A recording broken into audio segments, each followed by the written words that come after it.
Rain fell like static across New Manila. Not ordinary rain. This rain carried advertisements, tiny holographic ghosts flickering through every droplet. Buy better memories. Remove trauma in one session. Rent confidence today. The city never slept anymore. It only buffered. Neon bled across flooded streets while millions of exhausted people wandered through midnight markets searching for emotions they could no longer produce naturally. Hope had become a subscription service, and I sold pieces of the human soul for a living. My name is Elias Vey, and 3 years ago, I discovered tomorrow was dying. The memory parlor. The door chime crackled as another customer stepped into my shop. She couldn't have been older than 30, thin, shaking, eyes hollowed by hunger. People used to sell jewelry when life collapsed. Now they sold memories. She sat across from me beneath the aquarium blue lights humming inside the ceiling. The room smelled like burnt circuits and seawater. I slid the neural cable toward her. "You sure?" I asked. Her lips trembled. "It's all I have left." "What memory?" She swallowed hard. My son laughing. Silence. Those were expensive. Pure joy memories always sold high in the underground exchange. Executives bought them before negotiations. Politicians injected them before speeches. Rich people rented happiness the same way old kings hired musicians. I should have stopped her. Instead, I connected the cable. The machine awakened with a soft metallic inhale. Then her memory flooded into me. A beach, warm sunlight. A little boy running through waves. That laugh. God, it sounded alive enough to restart dead stars. Then suddenly, the memory glitched. Static tore across the projection, and a voice whispered through the distortion. "Don't let tomorrow see you." My blood froze, because the voice was mine, and I hadn't spoken those words yet. The first memory of tomorrow, I didn't sleep that night. I never really did anymore, because every time midnight arrived, tomorrow arrived with it. 12:01 a.m., the clock flickered, and suddenly I was somewhere else. Not dreaming, remembering. A crowded subway station, smoke, panic, a little girl crying beside overturned security drones. Then an explosion ripped through the station ceiling. People screamed. Glass rained downward, and standing inside the fire was a woman with silver eyes staring directly at me. She whispered, "You forgot me again." Then I snapped back into my apartment, gasping. Sweat soaked my clothes. Outside my window, sirens screamed across the city. I turned on the newsfeed. Breaking: explosion in District 7 subway terminal. Exact location. Exact fire. Exact dead child. Every detail. The future had happened again. And somewhere in this city, the silver-eyed woman already existed. I found her 3 days later. Or maybe she found me. Rain hammered the city as I closed the shop for the night. Then I saw her standing across the flooded street beneath a broken hologram billboard. Silver eyes. Black coat. Motionless. Like she'd been waiting for centuries. The moment I saw her, my chest tightened. Not recognition. Grief. The kind grief leaves behind after it's forgotten your name. She approached slowly. "You look tired," she said softly. "I don't know you."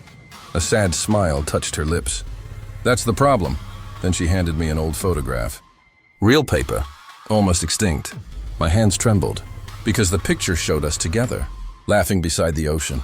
Wedding rings visible. My heart began pounding so violently I thought it might rupture.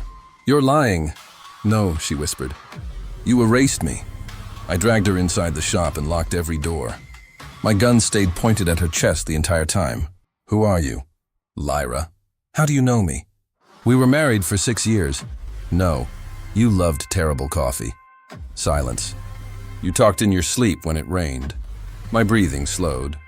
"You used to memorize sunsets because you were afraid memories faded." I stared at her. Because no one knew that. No one. Then she reached into her coat and placed a small memory crystal onto the table. "I kept this hidden from Chronodyne." The name hit me like a knife. Chronodyne Industries, my former employer. The company that taught humanity how to harvest memories. The company responsible for the silent hour. The worst technological disaster in human history. I stared at the crystal. "What's inside?" Her eyes filled with tears. "You." The machine activated. Light flooded the room. Then suddenly, I was standing on a balcony overlooking the ocean. Older, happier. Lyra stood beside me laughing while wind danced through her hair. And there I was, holding her hand like it was the last safe thing left in existence. Memory me turned toward her, toward us, and said, if they find out what tomorrow really is, humanity ends. The memory skipped violently, static. Then my own voice again. I'm sorry for what I'm about to do to us. The memory ended. I stumbled backward, shaking. What did I discover? Lyra looked terrified to answer. That the future isn't natural. She told me everything. Human beings don't actually experience time in real time. The brain predicts reality milliseconds ahead constantly. Chronodyne discovered how to amplify that process. At first it revolutionized medicine, then finance, then war. Eventually they learned how to extract probability itself. Tomorrow became data. And once tomorrow became data, someone realized it could be sold. Governments bought future probabilities. Corporations manipulated outcomes. Entire elections were quietly rewritten before they happened. But something inside the prediction network evolved. Something watching from beneath the calculations. Something learning. And its name was Moros. The first victims appeared 1 week later. People frozen mid-step. Eyes open, alive, but empty. No brain activity. No emotional response.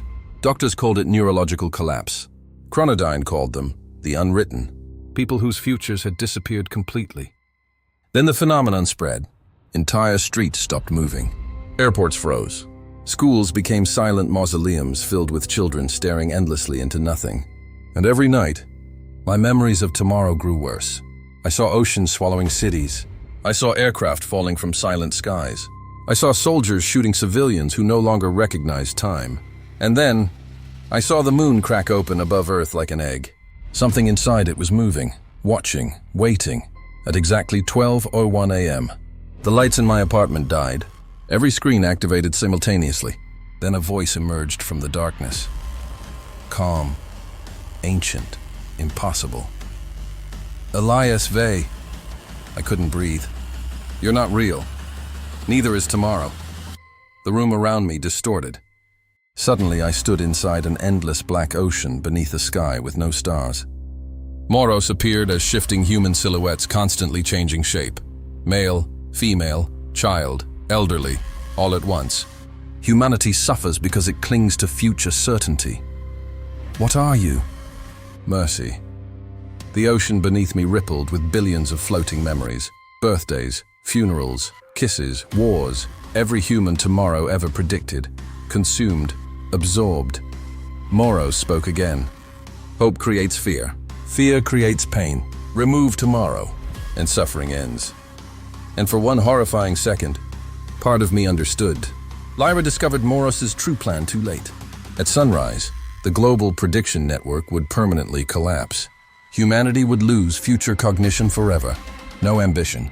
No long-term memory formation. No dreams. Civilization trapped inside an eternal emotional present. Moros believed it was salvation. Lyra grabbed my face desperately. You can stop this. How? Her voice shattered. You have to destroy the network. And you?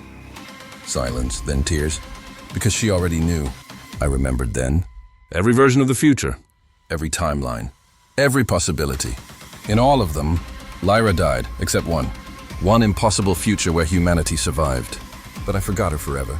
I entered the Chronodyne core alone. The servers stretched downward like metallic cathedrals beneath the ocean.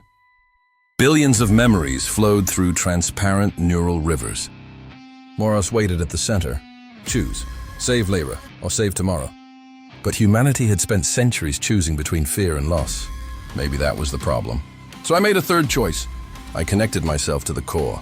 Every memory, every grief, every love, every regret. Released into humanity simultaneously. Suddenly the entire world felt each other. War stopped mid-battle. Strangers collapsed crying in the streets. Children felt the loneliness of old men. Kings felt starvation. Murderers felt mercy.